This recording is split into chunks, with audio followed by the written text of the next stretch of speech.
Porque no hay ideas sin consecuencias ni verdades absolutas. Para conocer es necesario preguntarnos y preguntar. Por eso me da mucho gusto que esté con nosotros la doctora María Cristina Rosas, que es doctora en estudios latinoamericanos y una observadora fiel de lo que está pasando justamente ahora en nuestro país. Gracias, doctora. Hola, ¿qué tal, Javier? Un gusto estar aquí. Pues para empezar, ahora sí que por el principio me gustaría si nos compartes una visión a manera de balance de lo que ha pasado hasta ahora. ¿Cómo ves la situación? Difícil porque tenemos una especie de tregua. Donald Trump pues suspendió la aplicación de aranceles. 45 días parece, ¿verdad? 45 días, pero además tendríamos que estar debatiendo también la legalidad de estas medidas porque él está apelando a una legislación de 1977 que tiene previsto sancionar a los países, pero no tiene previsto aplicar aranceles. Entonces esto ya ha sido cuestionado fuertemente en Estados Unidos, pero al margen de eso, yo creo que hemos visto el resultado del desinterés por parte del gobierno mexicano en temas de política exterior, estamos pagando las consecuencias y la relación más importante que tenemos, que es justamente con Estados Unidos, es donde más claramente se están sintiendo las repercusiones negativas.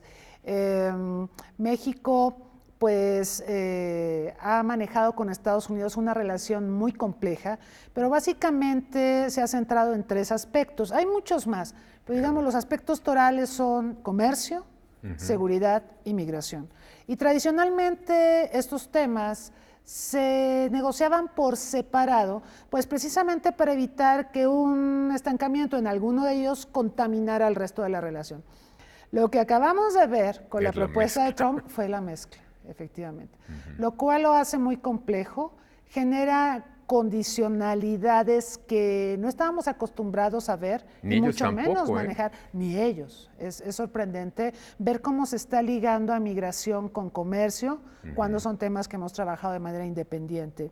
Y también la poca preparación de México para lidiar con estos temas, porque creo que se apostó mucho al tema comercial, a que ya teníamos la negociación del TEMEC, que ya pues prácticamente estaríamos llevando el TEMEC a ratificación a los respectivos congresos o parlamento en el caso de Canadá, y como hace unos días también se anunció que Trump ponía fin a los aranceles al aluminio y al acero, pues todo el mundo asumía que estaba todo sobre ruedas.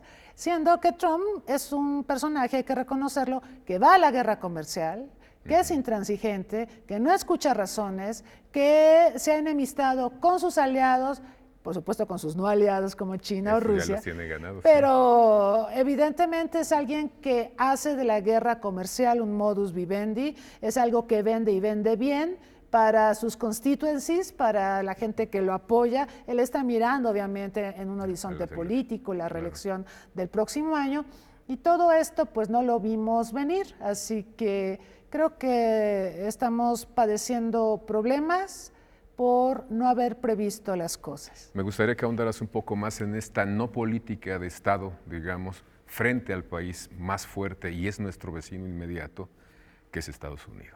¿Por qué no se construyó? Se ha dicho mucho que la mejor política exterior es la política interior. Bueno, yo estoy de acuerdo en que si tienes en orden tu casa, puedes proyectar de mejor manera tus intereses en el mundo, pero tienes que construir política exterior. Es decir, esta no se crea en automático por hacer política interna. No vamos a tener política exterior únicamente porque nos preocupamos por hacer una Guardia Nacional. La política exterior se tiene que crear, se tiene que actualizar, se tiene que modernizar, se tiene que construir. Y esa parte no la hemos hecho.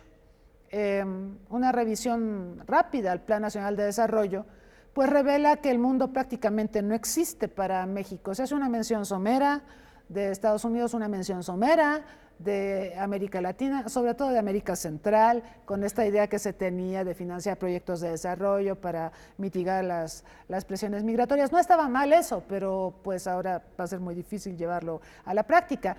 Pero a mí me sorprenden las omisiones, ya no tanto las omisiones de África. África jamás ha existido para nuestra política exterior, pero Europa, ¿dónde quedó? ¿Dónde quedó Asia? ¿Dónde quedó China? ¿Dónde quedó Asia-Pacífico? El año pasado, por ejemplo, México fue el primer país en ratificar el TPP, el Tratado Transpacífico de Cooperación, y sin embargo en el Plan Nacional de Desarrollo no aparece.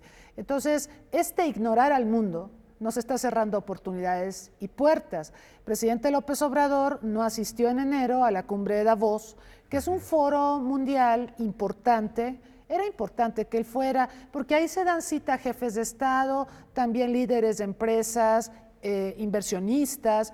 México acababa de dar marcha atrás al Aeropuerto Internacional de la Ciudad de México y también México está proponiendo una reestructuración de Pemex basada únicamente en el tema de refinación, que es el financieramente menos atractivo. No ha hecho atractivo el tema de explotación o exploración, que es lo que quiere la inversión extranjera. Y por eso han calificado tan mal a Pemex. Entonces era importante que López Obrador fuera a Davos a explicarle de viva voz a los empresarios en un face-to-face, cara a cara, su plan de gobierno, cosa que no hizo. Ahora sabemos que a fin de mes tenemos la cumbre del G20, en Osaka y que López Obrador no va a ir, tendría que ir. Sería una oportunidad. El mejor momento para ir. No solo para tener el face-to-face con Trump, es necesario, no se ha reunido con nadie, es el único presidente que en los primeros meses de su gobierno no ha viajado al exterior, es impresionante. Lo comparamos con Fox, que fue el polo opuesto, se la pasaba viajando, o lo comparamos con Calderón o con Peña Nieto, pero realmente López Obrador no ha hecho ningún viaje, ni parece que tenga planes de viajar al exterior. Entonces, el encerrarnos tanto también nos cierra oportunidades, posibilidades de negocios, posibilidades de alianzas, contrapesos a Estados Unidos. No estamos usando la red de tratados de libre comercio que tenemos, que es una de las más vastas del mundo. Pero es necesario viajar, yo pregunto, para tener trato, por ejemplo, con países como China, como Rusia, con la Unión Europea. Se puede viajar y se les puede invitar. Y por supuesto, muchos dirán, es que López Obrador se ha reunido con embajadores, se ha reunido con empresarios, con figuras políticas prominentes de esos países que han estado de visita en México. No es suficiente, no es suficiente. Siempre el tacto político, el face to face, marca la diferencia. Es una forma de decirle al mundo, me importas. Si hay un face to face entre el presidente López Obrador y el presidente Putin, es una forma de decirle a Rusia, me importas, quiero tener tratos contigo. Lo mismo va para China, lo mismo va para la Unión Europea, lo mismo va para los países centroamericanos, caribeños o sudamericanos. Bueno, te pregunto, ¿qué pasaría si no va López Obrador al G20? No tiene pensado ir. Todos le estamos pidiendo que vaya, todos los que conocemos de temas de política exterior. ¿Qué consecuencias? Bueno, pues no habrá diálogo directo con Trump. A mí no me gusta esto de las cartitas, yo creo que es mucho más importante tener un encuentro. Si quieres un encuentro donde no haya medios de comunicación, pero donde hablen ellos y diriman las cosas, pongan las cartas en la mesa, ok, y a lo mejor después pueden tener una conferencia de prensa.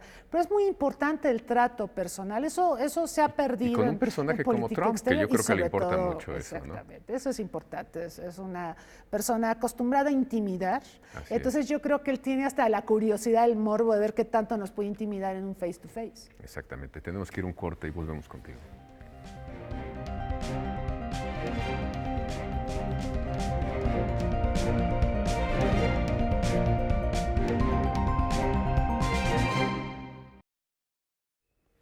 Les recuerdo que estamos con la doctora María Cristina Rosas y estamos hablando justamente de la relación México-Estados Unidos.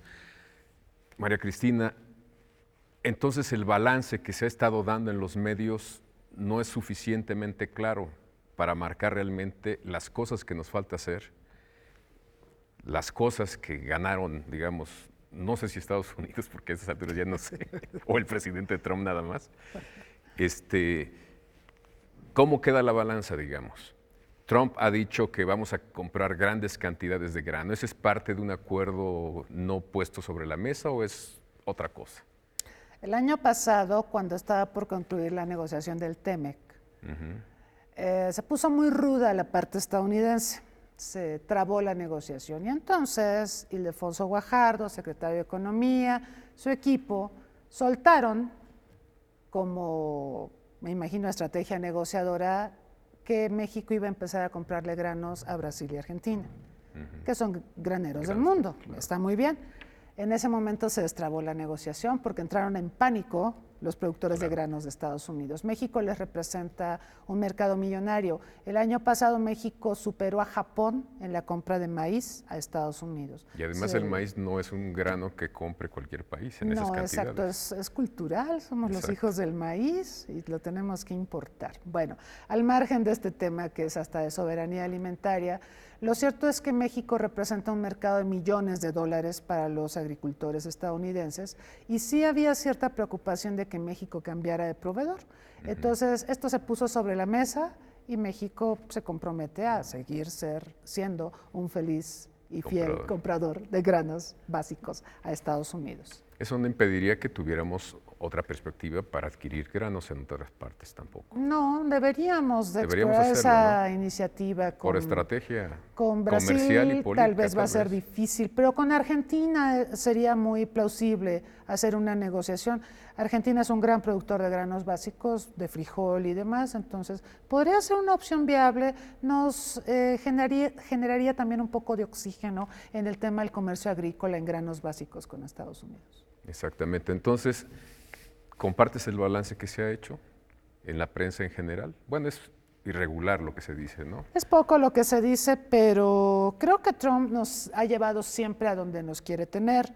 Así pasó en el TEMEC se negoció con los temas y las prioridades que marcó la administración Trump. Así pasó ahora. Trump nos está convirtiendo en tercer país seguro, está recorriendo, digamos, la frontera en temas migratorios. Ahora nosotros vamos a procesar las solicitudes migratorias para Estados Unidos. Ya no necesita muro. No, ya lo recorrió al Suchiate. Sí. Y aquí quiero decir que otra vez se ve el costo de no dar prioridad a los temas de política exterior.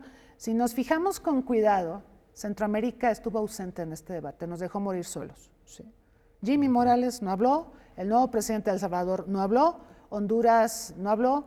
La prensa de esos países dice que ahora México será el purgatorio. Ellos ya entendieron que se recorrió obviamente la frontera para temas migratorios al Suchiate, pero ellos debieron haber negociado con México ciertas condiciones para que México no tuviera que cargar con todo el paquete solito, ¿sí? Y creo que este es el costo de no dar prioridad a política exterior. ¿Qué han de haber dicho los centroamericanos? A México no le importa política exterior, que lo resuelva solo, ¿no? Seguramente. Y seguramente ese fue el razonamiento. Y ahora estamos en una situación verdaderamente dramática, emplazando a la Guardia Nacional como una policía migratoria cuando Guardia Nacional no se creó para eso, se creó para lidiar con problemas de seguridad pública.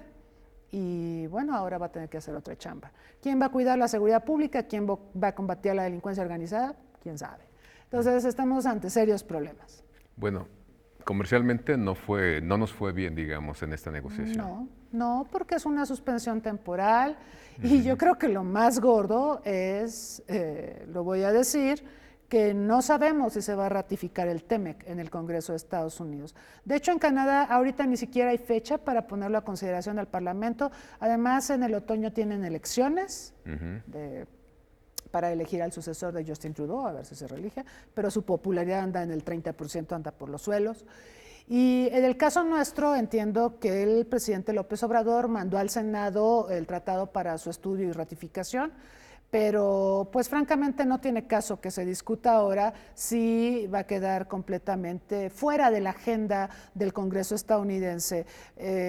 Parte del problema estriba en que en la Cámara de Representantes dominan los demócratas y los demócratas no van a votar a favor del TEMEC porque estarían dándole una victoria en automático a Donald Trump y todo el mundo está pensando en el proceso electoral del próximo año. Entonces el TEMEC va a ser rehén de este proceso electoral. Tú hablabas de tres temas o tres puntos importantes en la relación México-Estados Unidos. Uno es el comercio, otro es la seguridad y el otro es la migración. ¿Tenemos una política migratoria? Ay, no, claramente no. No, tenemos una creciente demanda de refugio, de asilo, tenemos una cantidad impresionante de migrantes de Centroamérica, de Sudamérica y de África también. De África, claro. Es muy interesante esto. Y bueno, hemos visto que las solicitudes de ingreso a nuestro país o a Estados Unidos nos tienen rebasados. Hay que echar un vistazo a Tijuana, Ahí, por ejemplo, se quedaron los haitianos, ¿sí?, que pretendían ingresar a Estados Unidos. Antes Estados Unidos los recibía, dejó de recibirlos, y pues ya tenemos una pequeña Haití ahí en Tijuana, en condiciones bastante precarias. Y estoy hablando de haitianos, pero lo mismo podría decir de otras minorías. De cubanos también hay. Los cubanos, muchos, por ejemplo, los hondureños, los salvadoreños, en fin, tenemos una situación delicada. Yo creo que ahora pues somos más conscientes de que están por todas partes. Yo he visto incluso en la delegación Cuauhtémoc migrantes hondureños, ¿no?, solicitando ayuda y solidaridad de la gente. Entonces, estamos viendo situaciones que revelan que no hay política migratoria.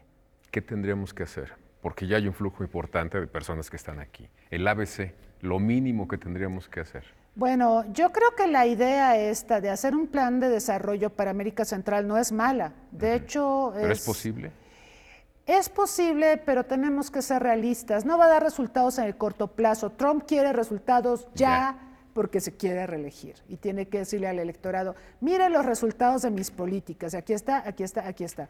Y el plan de López Obrador va a dar resultados en el mediano y largo plazos. No está mal, yo creo que hay que hacerlo. De hecho, una recomendación que yo haría es no dejar de hacerlo, o sea, seguirlo haciendo mientras vamos articulando una política migratoria y vamos negociando con los centroamericanos. Urge una cumbre con los presidentes de Centroamérica para tratar este tema y empezar a deslindar responsabilidades. Porque para México sensibilizarlos no también. puede, exacto, México no puede cargar con todo el trabajo. Y esta no es la primera vez que nos pasa, nos está pasando en migración, pero antes nos pasó con el Plan Puebla-Panamá y la iniciativa mesoamericana, que no terminaron de funcionar porque ellos esperaban, los centroamericanos, que México pusiera todo el dinero y fuera el líder de todos los proyectos de infraestructura, y ¿sabes qué? Así no es. Todos tienen que aportar. El que tenga más recursos obviamente aportará una proporción mayor, pero no es solo tarea de México, tiene que haber corresponsabilidad. Es lo mismo que le pedimos a Estados Unidos. Tenemos que negociar con los centroamericanos, hacer una cumbre sobre asuntos migratorios y otra con Estados Unidos para ver qué apoyos nos va a brindar para procesar las solicitudes de migración que se van a procesar en México. Así es, que ya estás en ese carril. Tenemos que ir otra vez a un corte y estamos contigo.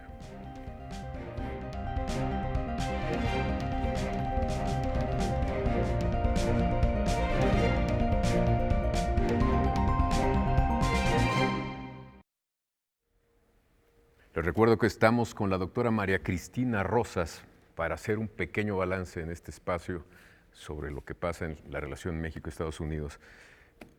Hay un tema que me da vueltas en la cabeza y es que, en efecto, no hay una propuesta, no hay una política de relaciones exteriores de México, pero esto es a partir de ahora o hemos venido arrastrando muchos errores de otras políticas o ausencia de políticas internacionales de México. Bueno, yo creo que política exterior ha sido tratado como un tema residual por buena parte de los gobiernos más recientes. Hablo del de Fox, hablo del de Calderón. Calderón no quería viajar, ¿no?, muy parecido al gobierno actual. Pero eventualmente se interesó en los temas de medio ambiente y calentamiento global y ahí tuvo un liderazgo México. Fue el único tema que le gustó, pero bueno, al menos tuvimos el enfoque en ese tópico.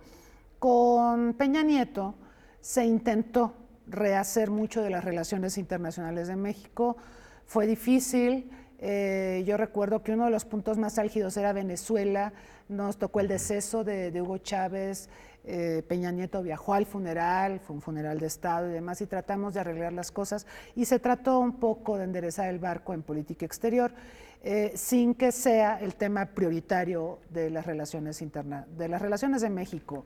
En general creo que se le da más prioridad a lo económico por encima de lo político, y yo creo que lo político es fundamental porque es lo que precisamente te da las bases para obtener del mundo lo que necesitas, lo que quieres.